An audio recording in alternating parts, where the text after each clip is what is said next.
Hello guys, क्या हाल चाल सबके, कैसे हैं आप सब। पिछले वीडियोस में हमने एबीसी एनालिसिस के साथ साथ स्टडी प्लान भी बेहतर तरीके से कैसे मैं आपको समझा सकता था, वो सभी मैंने आप सबके साथ डिस्कशन किया। और अब मैं आपके साथ जो बचे हुए कुछ दिन हैं, यानी मोटा मोटी 45 डेज़ यानी 45 दिन जो हमारे पास बचे हुए हैं, उसमें हम किस तरह से बेहतर तैयारी कर सकते हैं, उसका आज मैं आपके साथ एक एनालिसिस करके आपके सामने वो चीज़ रखने वाला हूँ। तो मेक श्योर कि आपने हमारे चैनल को सब्सक्राइब किया हुआ हो और पिछली बार आपने वीडियो को बहुत ज़्यादा प्यार दिया। होप करता हूँ इस वीडियो को भी आप उतना ही प्यार दोगे, उससे ज़्यादा बेहतर ही दोगे। ठीक है? तो बिना टाइम वेस्ट किए बात करते हैं 45 डेज़ का प्लान हमारा किस तरह से रहने वाला है। सबसे पहले मैंने इन दोनों ग्रुप में से सबसे पहले मैंने ग्रुप 1 और ग्रुप 2 इन दोनों में डिस्कशन किया है कि 4-4 सब्जेक्ट देखो दोनों ग्रुप में होते हैं। अगर मैं ग्रुप 1 की बात करूँ तो financial account, law and ethics, direct tax, cost accounting. Second group जो हमारा होता है सीएमए इंटर का, उसमें OM and SM, CM and FM यानी cost accounting, cost management and financial management, IDT, company accounts and audits. ठीक है? तो ये 4 चैप्टर हमारे रहने वाले हैं। उसमें हम क्या चीज़ें करेंगे, कैसे हम बेहतर तरीके से प्रिपरेशन करेंगे, वो मैं अब आपको समझाने जा रहा हूँ। तो मेक श्योर कि ये जो 4 सब्जेक्ट्स हैं, मैं किसी एक ग्रुप को लेके चलता हूँ, यानी कोई भी ग्रुप हो सकता है। मैं पर्टिकुलर एक सब्जेक्ट को लेके चलूँगा कि किस तरीके से आप अगर एक ग्रुप की तैयारी कर रहे हो, तो उस चीज़ को आप कैसे आगे जाके बेहतर तरीके से कर सकते हो। कोई भी सब्जेक्ट्स उठा के, कुछ भी पिकअप करके कैसे आप कर सकते हो। तो अगर आप फर्स्ट ग्रुप की तैयारी कर रहे हो तो ये आपके लिए वीडियो है। और अगर मैं आप सबके सामने अभी रखने वाला हूँ बात अपनी, किस लिए, एक-एक ग्रुप की बात करने वाला हूँ। अगर आप बोथ ग्रुप के बच्चे हो तो बोथ ग्रुप में आप उस चीज़ को डबल कर लेना। देखो 2 ऑप्शन है आपके पास, या तो उस चीज़ को आप डबल कर सकते हो, यानी अगर मैं 2 सब्जेक्ट्स की बात कर रहा हूँ तो आप उसको 4 लेके चलो। और अगर ये आप नहीं कर पा सक म मतलब नहीं कर सकते, एबल नहीं हो आप ये चीज़ करने के लिए, तो बचे हुए जो कुछ दिन है ना, जो मैं आपको रिवीजन के लिए दूँगा, उस चीज़ में आप क्या कर सकते हो, सेकंड ग्रुप की तैयारी कर सकते हो। जो बचे हुए आपके कुछ भी चीज़ें हैं, वो आप उसमें टाइम निकाल के कर सकते हो। ठीक है? तो आगे हम डिस्कशन करते हैं इसकी। ये देखो 4 सब्जेक्ट्स के बाद मैंने बात की है कुछ पॉइंट्स की। ठीक है? तो ये हमारे कुछ पॉइंट्स हैं, जो कि पॉइंट है हमारा क्या है, सबसे पहले आपको क्या करना है, pick 2 subjects daily for 3 days. 3 दिन तक आपको 2 सब्जेक्ट्स को लेके चलना है। ठीक है? आपको स्टडी टाइम टेबल आपको अपना बनाना पड़ेगा। स्टडी टाइम टेबल देखो 2 तरीके से बनता है। एक आपका स्टडी टाइम टेबल जो मैंने एनालाइज़ किया है, उसमें ऐसा होता है कि बहुत से बच्चे 8 से 10, ठीक है, ऐसे-ऐसे टाइम टेबल बनाते हैं कि सुबह 5 बजे उठना है, साढ़े 5 बजे तक फ्रेश वगैरह होना है, 6 बजे से किताबें उठा के 6 से 8 तक हमें फाइनेंशियल अकाउंटिंग, फिर 8 से 9 मतलब ऐसे पढ़ते हैं। वो बहुत कम हो पाता है, अगर होता भी है बच्चों से तो ज़्यादा दिन तक वो मतलब चलता नहीं है। तो मैं एक अच्छा तरीका आपको बताता हूँ। आप पता है क्या किया करो, आप कोई चीज़ें जो है ना, जैसे आपको ऐसे लिखना चाहिए कि लॉ एथिक्स में हमें फैक्टरीज़ एक्ट या बोनस एक्ट, ये सब चीज़ें आज इतने दिन में, मतलब 1 दिन में हमें ये चीज़ें करना है। यानी आज अगर मान के चलो 10 तारीख है, तो 10 तारीख के अंदर मुझे ये सब चीज़ें करनी है। ठीक है? ऐसे प्रिपेयर अगर आप करोगे बिना टाइम टेबल के, मतलब बिना टाइमिंग के, तो वो चीज़ बेहतर आपको दिखेगी। ठीक है? प्रैक्टिस आपको क्या करना है? प्रैक्टिस आपको करना है 2 सब्जेक्ट्स की, यानी कोई भी 2 सब्जेक्ट जो आपने उठाया ना, उन 2 सब्जेक्ट्स को आपको प्रैक्टिस करना है। और रिवीजन ऑफ एडिशनल 1 सब्जेक्ट, यानी एडिशनल 1 सब्जेक्ट, अगर मैंने मान के चलो फर्स्ट ग्रुप के फाइनेंशियल अकाउंटिंग और लॉ एंड एथिक्स, ये दोनों सब्जेक्ट्स मैंने उठा लिए। अब इन दोनों को मैं दिन में करूँगा, पूरे दिन भर इन्हीं दोनों में लगा रहूँगा मैं। ठीक है? नाइट में मैं क्या करूँगा, नाइट में जो हमारे पास टाइम होगा 1 से 2 घंटे जो होंगे, वो मैं क्या दूँगा, तीसरे सब्जेक्ट को दूँगा। बचा हुआ 4 सब्जेक्ट, चौथा सब्जेक्ट बच गया, चौथे को भी हम क्या उठाएँगे, अगले दिन उसको, मतलब मैं ये चीज़ इसलिए कर रहा हूँ कि अगर आप 2-2 सब्जेक्ट भी उठाते हो तो बाकी के 2 सब्जेक्ट ऐसे ना हो कि आप बहुत पीछे रह जाओ उसमें, आपको वो चीज़ें समझ में नहीं आ रही है। तो ये हमें डेली रूटीन में लेके चलना है। उसके बाद आफ्टर 3 डेज़, अगर 3 दिन का मैं देखो प्लान बताऊँ तो पिक एडिशनल कौन-सा, 2 सब्जेक्ट। ठीक है? मतलब 3 दिन तक वो 2 सब्जेक्ट उठाने हैं आपको। कौन से वाले? ये पहले वाले। मतलब अगर पहले ग्रुप की अगर मैं बात करूँ, फाइनेंशियल अकाउंट और लॉ एंड एथिक्स आपने जैसे उठाया, और नाइट में आपने क्या लिया, तीसरा सब्जेक्ट जो एडिशनल सब्जेक्ट है, यानी डायरेक्ट टैक्स, ये आपने मान के चलो ये उठा लिया था। उसके बाद 3 दिन के बाद ना आप वो दोनों जो पहले वाले 2 है ना, उसको नहीं उठाना आप कुछ भी। अब लास्ट के जो 2, यानी 5वां छठा पेपर जो हमने पहले में उठाया था, अब हमें क्या करना है 7वां 8वां पेपर उठाना है और पहले जो 2 है ना उनको देखो बाद में तैयारी करनी है। यानी बचे हुए नाइट के जो 3 घंटे होंगे उसमें आपको वो चीज़ की प्रिपरेशन करनी है। ठीक है? मेक श्योर कि आप मेरी बातों को समझ रहे हो कि मैं क्या कहना चाह रहा हूँ आपको। ये बहुत बेहतरीन टाइम टेबल आपके लिए मैंने बनाया है। कैसे आप इस अपने स्टडी प्लान को बेहतर तरीके से करोगे, ये चीज़ इससे आपको बहुत सी चीज़ें क्लैरिफ़िकेशन आएँगी, बहुत सी और बाकी के सब्जेक्ट्स भी ना ऐसे नहीं कि मैं 2 सब्जेक्ट उठाया तो बाकी के 2 सब्जेक्ट आपको समझ में नहीं आएगा, ठीक है? तो वो भी आपके साथ बना हुआ चलेगा।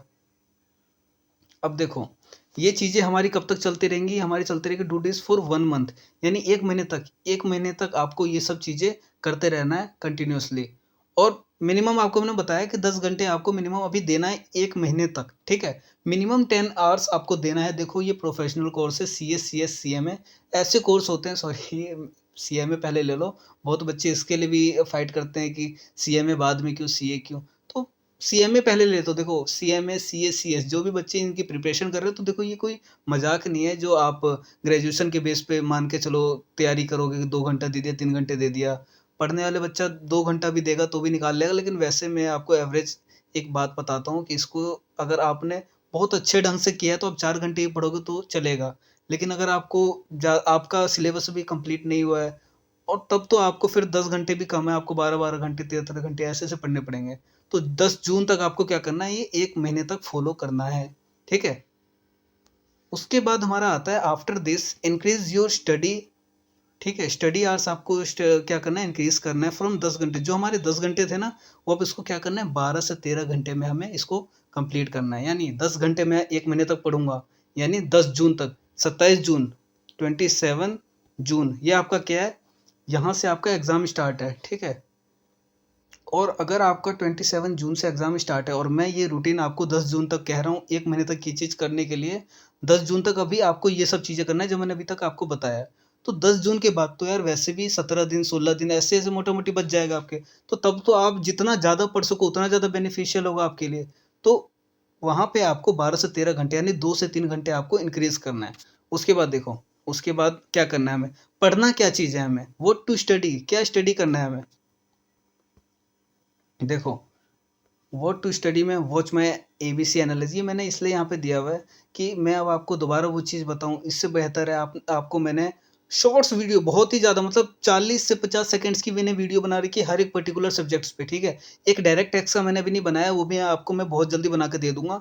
तो आप उस चीज़ को फॉलो करना एबीसी एनालिसिस के अंदर मैंने आपको बताया कि क्या-क्या कौन-कौन से चैप्टर आपके लिए इम्पोर्टेंट है, ठीक है? तो वो आप चीज़ें पहले से तैयार कर सकते हो।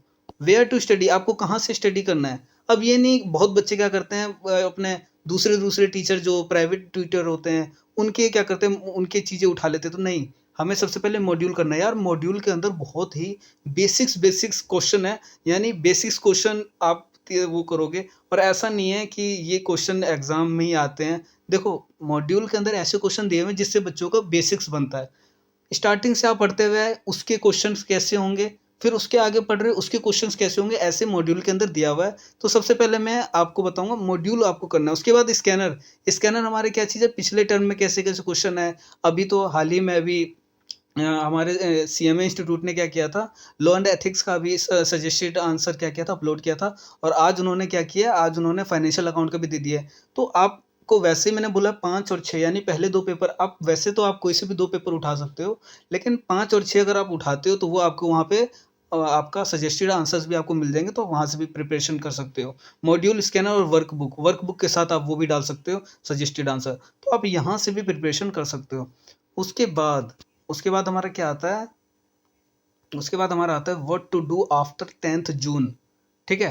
10th जून के बाद आपको क्या करना है? देखो, सबसे पहले 10th जून के बाद आपको प्रैक्टिस करना है। प्रैक्टिस क्या चीज़ का करना है? डू प्रैक्टिस फ्रॉम प्रैक्टिस क्या करना है? एमटीपी, आरटीपी, ठीक है? Mock test paper, revision test paper, ये सब आप करोगे तो इसके बाद और सबसे पहले एमसीक्यू भी इसके साथ-साथ करते रहना। अगर नाइट में आप करते हो एडिशनल सब्जेक्ट्स को लेके भी, फिर भी आधा घंटा, 45 मिनट या 1 घंटा ऐसे ले लेना जो कि मैं एमसीक्यू भी उसके साथ कवर कर सकूँ, ठीक है? बाकी टेलीग्राम ग्रुप में भी आप जुड़े रहना, वहाँ पे भी मैं कभी-कभी पोल करवाता रहता हूँ। पोल के साथ क्या होता है हमारी प्रैक्टिस चलती रहती है। अगर आप कहीं बाहर आउटसाइड भी कहीं भी आप ट्रैवल कर रहे हो, तो पोल आप क्या कर सकते हो ईज़िली पोल कलेक्ट कर सकते हो, ठीक है? तो वहाँ पे आप चीज़ें बेसिक मतलब चलती रहती है, चीज़ तैयारी वहाँ भी होती रहती है। तो मेक श्योर कि आपने टेलीग्राम हमारा जॉइन किया हो चैनल, वो मैं आपको डिस्क्रिप्शन में भी उसका लिंक दे दूँगा और यूट्यूब चैनल को भी आप सब्सक्राइब कर लेना, ठीक? फॉर दोज़ सब्जेक्ट, अब देखो for theory subject, sorry, for theory subject आपको क्या करना है, प्रैक्टिस करना है, राइटिंग प्रैक्टिस करना है। राइट अकॉर्डिंग टू मार्क्स, ठीक है? थ्योरी सब्जेक्ट्स जो ऐसे सब्जेक्ट्स होते हैं जिसको हमें लिख-लिख के ही प्रैक्टिस करना पड़ेगा। प्रैक्टिकल तो ऐसे होते हैं, प्रैक्टिकल में तो देखो आपको अगर 4x5 ये सब चीज़ें नहीं है। अकाउंट्स के क्या क्वेश्चन होते हैं, बैलेंस शीट वगैरह ट्रेडिंग पी&एल हमें अगर कवर करना होता है, अगर हमें वो कैलकुलेशन करने पड़ता है तो उसके लिए तो हमें पेन कॉपी चाहिए ही होगा। लेकिन राइटिंग प्रैक्टिस हमारी लिख-लिख के जो हमारी प्रैक्टिस होती है, वो हमारे माइंड तक वहाँ डाइवर्ट होती है, वहाँ माइंड तक हमारी खींची चली जाती है और वो चीज़ें हमें एग्ज़ाम के टाइम जब हम ध्यान देंगे, तब हमको वो चीज़ें ईज़िली याद आता है, ठीक है? तो ऐसा नहीं है कि आप ये सब चीज़ें नहीं करोगे तो आपको कोई फ़ायदा नहीं है। बहुत सी चीज़ें ऐसी है जो आप डीपली उस चीज़ को कवर कर सकते हो, ठीक है? तो writing according two marks, marks मैंने इसलिए लिखा हुआ है कि अगर मान के चलो 4 नंबर का पेपर है तो आप 12 नंबर का मत लिख के आ जाना। अगर मैं प्रैक्टिस कर रहा हूँ 15 नंबर का कोई क्वेश्चन, इंस्टीट्यूट क्या कर सकता है 4 नंबर का आपको शॉर्ट नोट्स दे सकता है। तो उसमें आपको बहुत ज़्यादा नहीं लिखना, क्योंकि 15 नंबर के अकॉर्डिंग लिखोगे तो ऐसा नहीं है वो 4 नंबर की जगह आपको 12 नंबर या 15 नंबर दे देंगे। इंस्टीट्यूट कभी पूरे में से पूरे नंबर नहीं देता है। लेकिन फिर भी तरीके से आप अगर लिख दो तो 4 में से 3 तो आपको देगा ही देगा, ठीक है? तो तरीके से आपको कुछ भी नहीं लिखना है, आपको पॉइंट्स वाइज़ लिखना है। और आपको लिखते समय भी प्रैक्टिस अगर आप करते हो, तो पॉइंट्स वाइज़ आप अगर लिखते हो तो ज़्यादा लिख सकते हो, ठीक है? तो वैसे कुछ टिप्स भी है जो आप फ़ॉलो कर सकते हो अपने अकॉर्डिंग, ठीक है? तो राइटिंग प्रैक्टिस करना है, उसके बाद आगे इसके अंदर देखो मैंने बहुत अच्छी सी एक चीज़ आपके लिए लिखी है यहाँ पे, वो मैं आपको बाद में बताऊँगा। पहले तो ये मैंने ये चीज़ आपको पहले ही बता दिया है, don't forget to do practice from MCQ. MCQ आप कहाँ से उठा सकते हो? एमसीक्यू आपको दिया हुआ है मॉड्यूल के अंदर। उसके बाद मैंने टेलीग्राम चैनल पे भी बहुत सी पीडीएफ फाइल्स दे रखे हैं। तो पोल मैं करवाता रहता हूँ। वहाँ भी आपको बहुत सी चीज़ें मिल जाएँगी। आप ग्रुप में मैसेज डाल सकते हो। बहुत बच्चे उसका रिप्लाई भी देंगे आपको, डाउट सॉल्व कर सकते हो। और अगर कोई आपके आपके क्वेश्चन का रिप्लाई नहीं देगा, मैं तो हूँ वहाँ पे रिप्लाई करने के लिए, उसकी कोई दिक्कत नहीं है, ठीक है? उसके बाद लास्ट में मैं आपको एक ही चीज़ कहना चाहूँगा कि a big blessing from me, from my side and prepare well, ठीक है? तो गॉड ब्लेस यू, बहुत अच्छा जाए पेपर आपका। स्टडी प्लान आपके लिए मैंने बहुत अच्छा प्रिपेयर करके आपको दिया हुआ है। तो चलो इसके साथ मैं आपको अलविदा करता हूँ। मेक श्योर कि आप अपनी प्रैक्टिस पे बहुत ज़्यादा प्रैक्टिस करो और प्रैक्टिस पे फ़ोकस करो, ठीक है? आपको अपना टाइम वेस्ट नहीं करना है और बहुत अच्छे से प्रैक्टिस करना है। चलो टिल देन बाय बाय, मिलता हूँ नेक्स्ट वीडियो में।